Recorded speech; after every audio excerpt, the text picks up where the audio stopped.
So I'm on my way to the range again, and I stopped by that country gun store that I told you about in the last video with the SIG 522, and I'm going to tell you more of that story, because what's kind of interesting is the whole reason I went to that gun store. What I was mainly interested in was this Stevens 87A, one of those Gill guns, or Click-Clack guns as they call them. And I was on a motorcycle ride earlier in the season, and I remembered seeing one there, and I got interested in having one of those. And that was what I was looking for, because I remember they had one, and I went there with that in mind. I did find a different one, but it was the magazine-fed version. I wanted the one with the tube feed and the lifter, so you can shoot shorts like CBs and stuff like that. Good for taking care of red squirrels around the cottage and stuff like that. So anyway, what was really a bummer about it, though I did find that 522 and bought that, that was great. That was the redeeming factor. The owner says, you won't believe it, I just sold that rifle 2 days ago to a guy from Tennessee. No kidding. So you guys from Tennessee are coming up here and getting all the deals. But the good thing is that when the magazine, the guy didn't have a magazine for that 522 that I bought, and he said he'd find one. I thought, yeah, right, he's gonna forget about this, but this guy is really good to his word, and he called me this morning and said he found a magazine that he thinks will fit. I brought the 522 in, it didn't fit. It was for something else, but I said it's no big deal because I already bought two brand new SIG 522 factory magazines anyway. And then he said, but I do have one of those Click-Clack Gill guns in the back that I found. So he actually knew I was interested in one, and he must have a boatload of guns because he's also a gunsmith, and he found one. And he brought it out, and I said, was this one test fired? And he says, yep, this is one that I test fired. It's like, oh, this is awesome. And we struck up a deal, and I'm very happy with it. So I got this thing for $125, and it really is cool to have one, because I know this one is going to be one of those that eventually is going to dry up. Even though they made like a zillion of these things, this is an early one, and it has like a Monte Carlo cheek rest stock, so it's kind of like a deluxe version or something like that. Anyway, let me show it to you.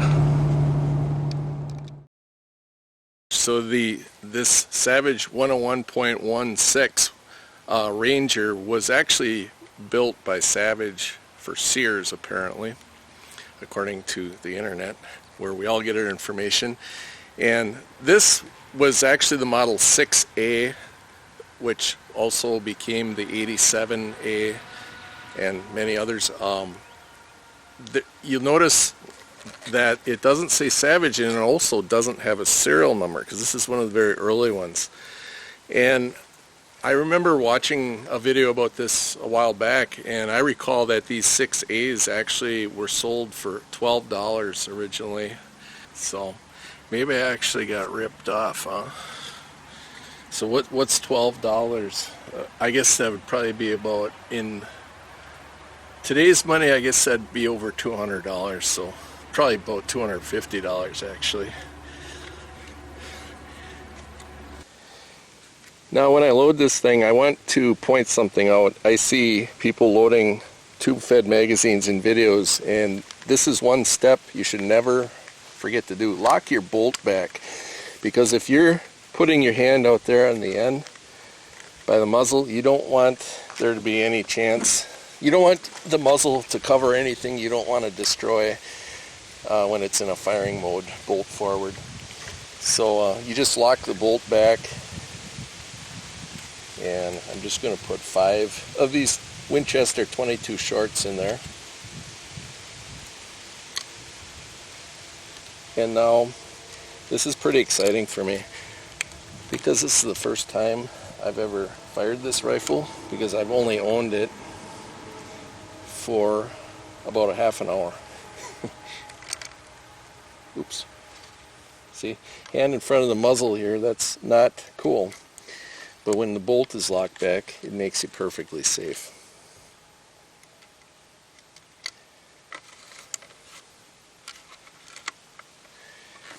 Alright, first shot. So now I'm gonna, let's see here. I got the tube feed in there, so I'm gonna have to let this go forward. I heard it go onto the lifter. Now I'm going to pull it back, and it presents the short cartridge. Let it go forward and into battery. Now when I lock this, it won't try to operate because, well, we'll demonstrate what that does. Now I'm going to take a shot at my cardboard target there at 10 meters, and let's see how this goes. Safe is forward on this one. It's kind of backwards, so I'm going to put that on fire.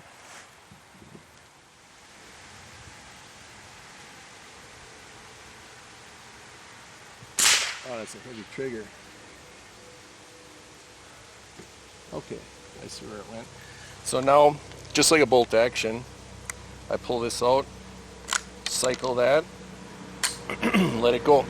This time I'm going to actually not lock the bolt, and we'll see what happens. We'll see if it malfunctions, or maybe it'll just sit there and do the same thing.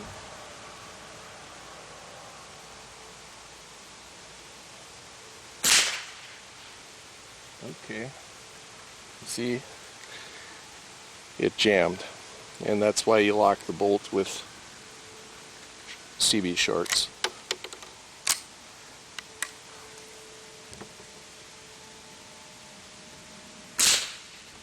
Oh, that's quiet. That's unbelievably quiet. I'm not wearing earplugs. This is my, just like having a silencer with that long barrel.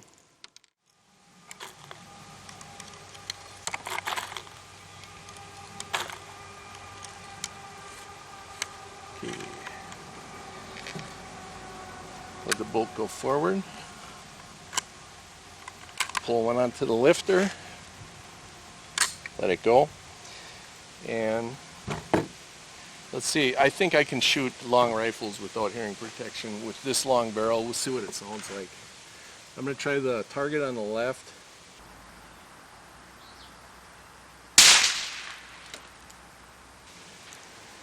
Click-clack.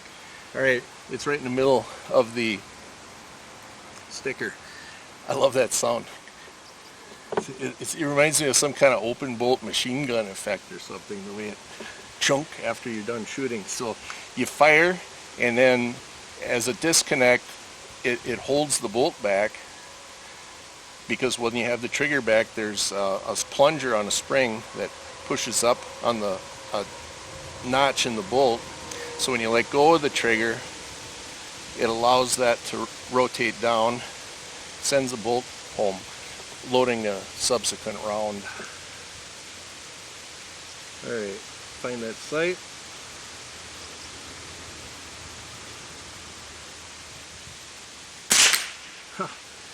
I'm going to hold my trigger back longer, better follow through, so you can really see that.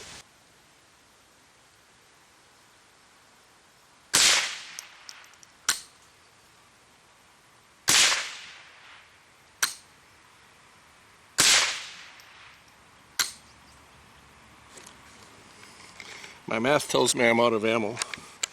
Lock the bolt back.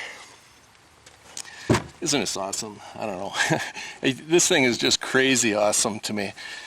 So the whole idea with these, if you've not heard about them, is you've got these vents. These are actually patented, and they call them gills, like fish gills.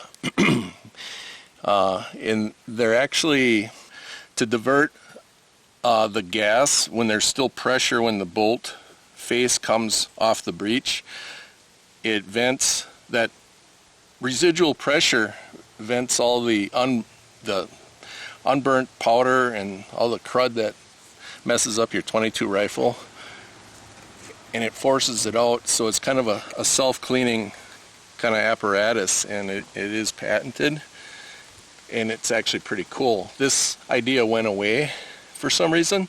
They haven't made this style with Gills since I believe the late 70s. And this thing did evolve through the years, and I think it's the early ones like this that are more desirable. And it's so dang cool that you can get one of these for, you know, very little money. You ever been so happy with a purchase that you actually feel guilty? I mean, think about it. In this day and age, in this economy, getting something like this, something they don't even build like this anymore, for $125, oh my goodness, it really feels like I stole the thing, and I shouldn't feel that way, because I've actually bought a lot of stuff from that gun store, and I'm sure he was just being nice to me. I hope you guys are enjoying your shooting and you're able to get out and hunt up some good deals on some neat old firearms. It makes the whole process a lot more fun when you can find these, and you get to own them for the rest of your life, so it's worth the effort. Go hunt up some of those deals out there at the little known gun shops. Thanks for tuning in again, appreciate it. Click, clack, click, clack, click, clack, click, clack, click, clack.